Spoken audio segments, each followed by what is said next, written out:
नमस्कार, आप देख रहे हैं IBC 24। मैं हूं आपके साथ विजय कुमार पंड्या और इस बुलेटिन की शुरुआत करेंगे 4 बड़ी खबरों के साथ। तो तस्वीर आप देख रहे हैं, मुख्यमंत्री भूपेश बघेल ने आज जल जीवन मिशन के तहत 16 जिलों को विकास की सौगात दी है। नवा रायपुर में भूमि अधिग्रहण के बाद भी मुआवजा नहीं मिलने से परेशान 27 गांव के किसानों ने NRDA दफ्तर का घेराव किया है। सिलगेर के बाद अब दंतेवाड़ा के नाहाड़ी में लगने वाले कैंप का विरोध शुरू हो गया है। ग्रामीण पिछले 4 दिनों से कैंप के विरोध में जुटे हैं। इसे पुलिस नक्सली साजिश बता रही है। बस्तर के चित्रकूट में नक्सलियों ने एक सहायक आरक्षक को मौत के घाट उतार दिया है। मृतक जवान पहले नक्सली रह चुका था। सरेंडर के बाद उसे सहायक आरक्षक बनाया गया था। ये 4 बड़ी खबरें और इन्हीं बड़ी खबरों के माध्यम से बुलेटिन की शुरुआत करेंगे।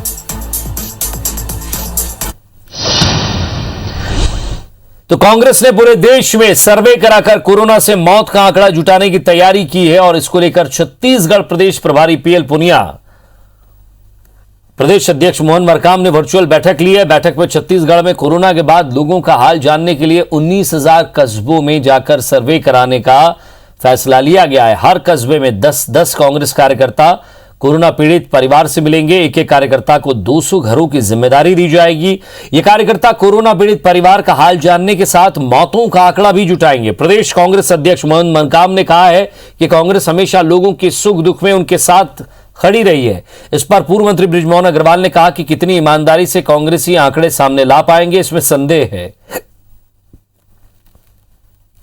इस कोविड काल में कौन बीमार थे, उनके परिवार के लोगों की मौत हुई है नहीं हुई है। हम ब्लॉक अध्यक्षों के माध्यम से हम जितने हमारे कस्बे हैं, लगभग 19,500 से अधिक कस्बों में हम संगठन के माध्यम से पहुंचेंगे और बहुत बड़ा टास्क हम लोगों को AICC ने दिया है, उस टास्क को पूरा करेंगे। छत्तीसगढ़ के जो आंकड़े आ रहे हैं वो उत्तर प्रदेश और मध्य प्रदेश से ज्यादा आ रहे हैं। तो आंकड़े छुपाने का काम अगर किसी ने किया है तो वो ज्यादा कांग्रेस प्रशासित राज्यों ने किया है अपने आप के बचाव के लिए। और अच्छी बात है, हम तो चाहते हैं कि जो वास्तविक आंकड़े हैं वो सामने आना चाहिए। और कांग्रेस के राष्ट्रीय अध्यक्ष सोनिया गांधी ने 24 जून को वर्चुअल बैठक बुलाई है। राष्ट्रीय महासचिवों, प्रदेश प्रभारियों और प्रदेश अध्यक्षों की बैठक में शामिल होंगे। बैठक में कोरोना संकट से निपटने उपायों, महंगाई के खिलाफ कांग्रेस के राष्ट्रव्यापी आंदोलन पर बात होगी। इसके अलावा पार्टी में अंतर्कलह और राज्यों में होने वाले विवादों, नेताओं के पार्टी छोड़ने और संगठन में बदलाव को लेकर भी चर्चा होगी। वर्चुअल बैठक में प्रदेश प्रभारी PL Punia, PCC chief Mohan Markam शामिल होंगे। मुख्यमंत्री भूपेश बघेल भी बैठक से जुड़ सकते हैं। बैठक से ठीक पहले मोहन मरकाम ने राहुल गांधी से एक बार फिर राष्ट्रीय अध्यक्ष के रूप में पार्टी की कमान संभालने की मांग की है। उन्होंने कहा है कि राहुल गांधी के अध्यक्ष बनने से पार्टी और मजबूत होगी। सोनिया गांधी जी 24 तारीख को हमारे प्रदेश जो राष्ट्रीय महामंत्री हैं, राष्ट्रीय महासचिव है, उनकी महत्वपूर्ण बैठक आयोजित की गई और दिशा निर्देश देगी कि इस विकट परिस्थिति में देश को कैसे उभारा जा सके। पूरे छत्तीसगढ़ और देश के कांग्रेस जन चाहते हैं कि माननीय राहुल गांधी जी राष्ट्रीय अध्यक्ष बने और इस विपदा की घड़ी में जो देश के नागरिकों के साथ खड़ा हो। छत्तीसगढ़ के मुख्यमंत्री भूपेश बघेल ने जल जीवन मिशन के तहत 16 जिलों को वर्चुअल सौगात दी है। सीएम भूपेश ने इन जिलों में 238 करोड़ 56 लाख से ज्यादा के 658 विकास कार्यों का शुभारंभ किया है। मुख्यमंत्री ने जल जीवन मिशन के हितग्राहियों से भी संवाद किया। जल जीवन मिशन के तहत राजनांदगांव जिले के 814 ग्राम पंचायतों के 1,594 गांवों को इस योजना से जोड़ा जाएगा। कलेक्टर सभागार में कार्यक्रम आयोजित किया गया। इस योजना के तहत धमतरी को सीएम ने वर्चुअली 8 करोड़ 76 लाख के 31 विकास कार्यों की सौगात दी। गौरेला, पेंड्रा, मरवाई जिले में 7 करोड़ 19 लाख रुपए की लागत से 16 गांवों में 31 सोलर पंप स्थापित होंगे।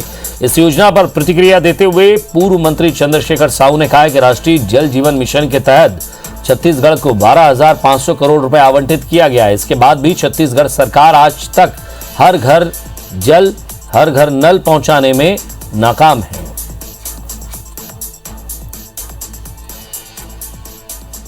पहली बात पानी मिल गया तो निकासी समस्या, और दूसरा बात यह है कि पानी बहुत ज़्यादा अब हम जमीन से निकाला था तो वाटर रिचार्जिंग की समस्या, ओकरे पर हम नरवा कार्यक्रम शुरुआत करे हैं। गांव-गांव के नाला मन में जितना भी नाला है वो में स्टाफ डैम है, बोल्डर चेक डैम है, पानी रोक के काम करबो तो वाटर रिचार्जिंग होई। राष्ट्रीय जल जीवन मिशन केंद्र सरकार की बहुत महत्वाकांक्षी योजना है। हर घर जल पहुंचाना, नल पहुंचाना है। इस उद्देश्य की पूर्ति के लिए छत्तीसगढ़ की सरकार जो भी उनको अब उनकी जवाबदेही थी वो पूरा किया नहीं है। छत्तीसगढ़ में वैक्सीनेशन को लेकर भी लंबे समय से सियासत और आरोप प्रत्यारोप का दौर चल रहा है और इसी क्रम में आज बीजेपी के राष्ट्रीय उपाध्यक्ष और पूर्व मुख्यमंत्री रमन सिंह ने प्रदेश सरकार पर ट्वीट करके कटाक्ष किया है। उन्होंने ट्वीट कर लिखा है कि ये कितना दुखद है कि प्रदेश सरकार प्रदेशवासियों को वैक्सीन लगवाने में भी लापरवाह और उदासीन है। मध्य प्रदेश में जहां सबसे ज्यादा टीके लगे वहीं छत्तीसगढ़ फिसड्डी रहा है। छत्तीसगढ़ में कम वैक्सीनेशन होने पर कांग्रेस के प्रदेश अध्यक्ष मोहन मरकाम ने कहा कि उपलब्धता के अनुसार लोगों को टीके लगाए जा रहे हैं। टीके उपलब्ध कराने में केंद्र सरकार भेदभाव कर रही है, जिस पर पूर्व मंत्री बृजमोहन अग्रवाल ने पलटवार करते हुए कहा है कि केंद्र सरकार मुफ्त में टीका उपलब्ध करा रही है, उसे लगाने की व्यवस्था भी प्रदेश सरकार नहीं कर पा रही है।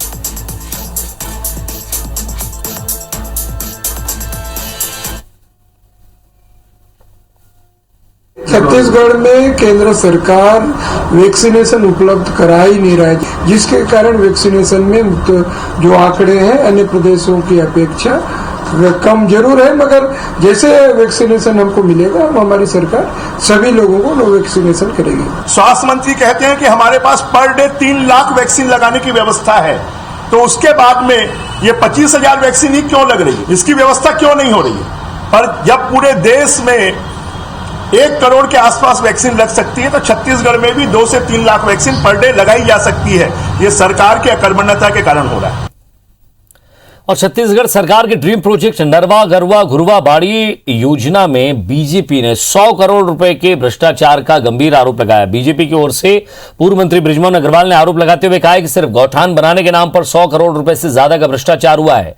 नरवा योजना से 1 एकड़ का भी सिंचाई का रकबा बढ़ नहीं सका है। गायों के लिए ऐसी योजना बनी है कि गाय सड़कों पर आ गई है। वहीं घुरवा योजना के तहत तो कंपोजिट खाद बनाया गया है, उसे खरीदने के लिए किसानों पर दबाव डाला जा रहा है। इन आरोपों पर पलटवार करते हुए पीसीसी चीफ मोहन मरकाम ने कहा कि बीजेपी के पास अब कोई काम नहीं है तो कुछ भी आरोप लगा रही है। हमारी योजना से लोगों के चेहरे पर खुशी झलक रही है।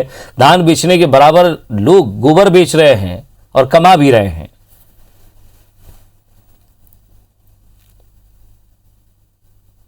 100 करोड़ से ज्यादा का भ्रष्टाचार, एक गौठान 20-20 लाख का बना है और बना किसका है? बांस बल्ली का, लकड़ियों का बना है। नरवा के माध्यम से 1 एकड़ सिंचाई भी बढ़ी हो, ऐसी कोई स्थिति कहीं पर दिखाई नहीं देती है।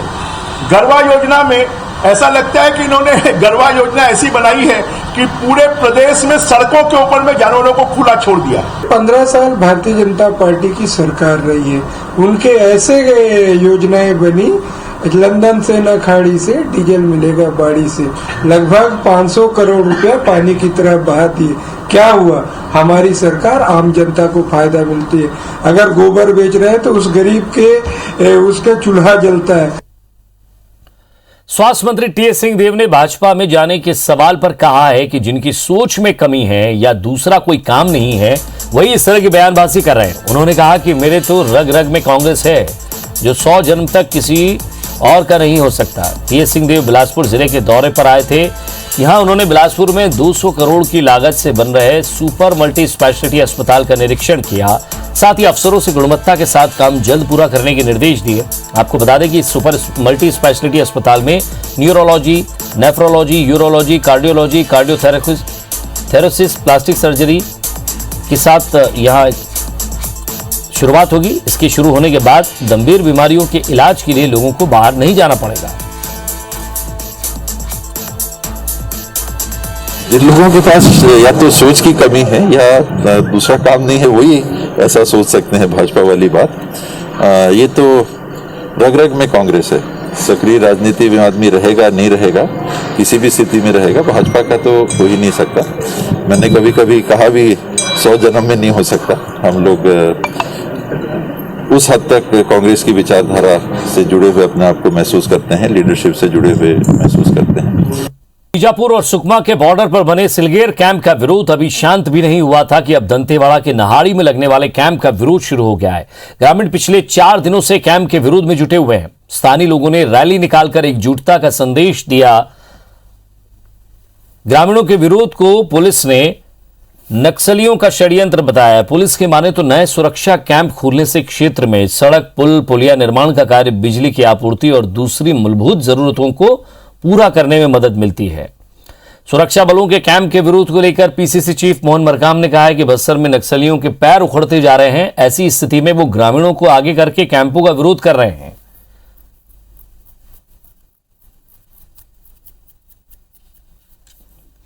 पुलिस कैंप हटाने के लिए, कैंप आने के लिए ना हमारे पूरा विरोध किया है। विरोध पुलिस लोगों के इधर गश्त आएंगे ना, पूरा ऐसे कल परसों लाएंगे बोल के बताते चाहते हैं सर।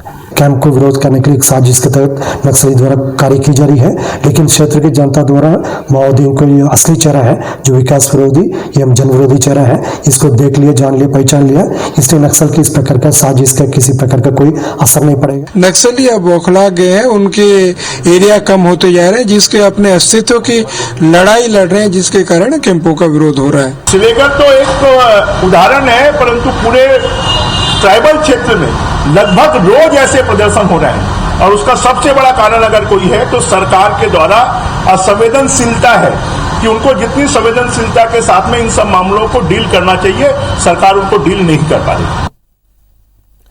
छत्तीसगढ़ हाउसिंग बोर्ड एक तरफ फंड की भारी कमी से जूझ रहा है, वहीं दूसरी ओर करीब 1200 करोड़ के मकान और दुकान खंडहर बनते जा रहे हैं। सालों से बने ये मकान तैयार खड़े हैं, लेकिन कोई खरीदार नहीं मिल रहा है। अब हाउसिंग बोर्ड इन्हें बेचने के लिए बड़ा फैसला करने जा रहा है। बोर्ड अब केवल बेस्ट प्राइस पर बेचने की तैयारी कर रहा है। इतना ही नहीं, लोगों को लोन की अड़चन ना आए इसलिए भाड़ा क्रय योजना को भी वापस लाने की तैयारी कर रहा है।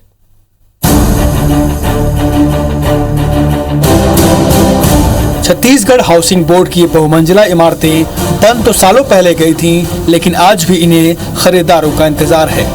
सिर्फ रायपुर ही नहीं बल्कि पूरे प्रदेश में हाउसिंग बोर्ड की ऐसे हजारों फ्लैट्स और स्वतंत्र मकान आज भी ग्राहकों के इंतजार में हैं। ये तमाम अनसोल्ड प्रॉपर्टी करीब 1200 करोड़ रुपए के हैं। अब थक हार कर हाउसिंग बोर्ड मुनाफे का मोह छोड़कर केवल लागत निकालने की जुगत में है। अनसोल्ड प्रॉपर्टी पर लगाए गए सारे ब्याज को खत्म कर इन्हें सिर्फ बेस प्राइस पर बेचा जाएगा। पुरानी प्रॉपर्टी को भी बेचना जरूरी है, उसको लेकर अब अगली बोर्ड की बैठक में हम लोग इसका रेट को कम करेंगे। जो भी ब्याज दर लगा है और जो भी ऊपर हमारा जो मिलता है 1-2% हाउसिंग बोर्ड को जो मिलता है उसको सबको कम कर देंगे। हाउसिंग बोर्ड के अध्यक्ष इस स्थिति के लिए पूर्व की सरकार को जिम्मेदार ठहराते हुए कहते हैं कि बिना डिमांड देखे अंधाधुंध फ्लैट्स और मकान तान दिए गए। इसमें भ्रष्टाचार का भी खेल खेला गया, लिहाजा इन्हें बेचना बड़ी चुनौती है। इसे देखते हुए भाड़ा क्रय योजना लाने पर भी विचार किया जा रहा है ताकि लोग आसानी से अपना मकान खरीद सकें। पिछली सरकार के जो बैठे थे पदाधिकारी, उन्होंने पूरे प्रदेश में प्रॉपर्टी का बना दी। जितनी भी डिमांड नहीं थी तो भी अगर 100 मकान कोई बनाने थे तो 100 के 100 खड़े कर दिया। वहाँ ये डिमांड नहीं देखे कि 25% है कि 30% है, और काफी उसमें भ्रष्टाचार भी हुआ है और वो प्रॉपर्टियां बिक नहीं हुई। छत्तीसगढ़ हाउसिंग बोर्ड भ्रष्टाचार की खबरों को लेकर हमेशा सुर्खियों में रहा है। वर्तमान अध्यक्ष का खुला आरोप इसे पुष्ट भी कर रहा है। देखना होगा कि आने वाले वक्त में ऐसे भ्रष्टाचार पर लगाम लग पाता है या नहीं। राजेश राज, IBC 24, रायपुर। नवा रायपुर के प्रभावित किसानों ने आज से फिर आंदोलन शुरू कर दिया है। मुआवजे समेत दूसरी मांगों को लेकर नया रायपुर के 27 गांव के किसानों ने NRDA कार्यालय का घेराव किया है। किसानों के आंदोलन को देखते हुए NRDA प्रबंधन ने किसानों के एक दल के साथ उनकी समस्याओं को लेकर चर्चा की। हालांकि चर्चा के बाद किसानों ने प्रबंधन की ओर से दिए गए आश्वासन पर असंतुष्ट दिखे। किसानों का कहना है कि उनकी जमीनों का अधिग्रहण किया जा चुका है, लेकिन अब तक उनको मुआवजा नहीं मिला है। किसानों का कहना है कि जब तक सरकार मुआवजा नहीं देगी वे अपनी जमीन पर खेती करते रहेंगे और अब पीछे नहीं हटेंगे।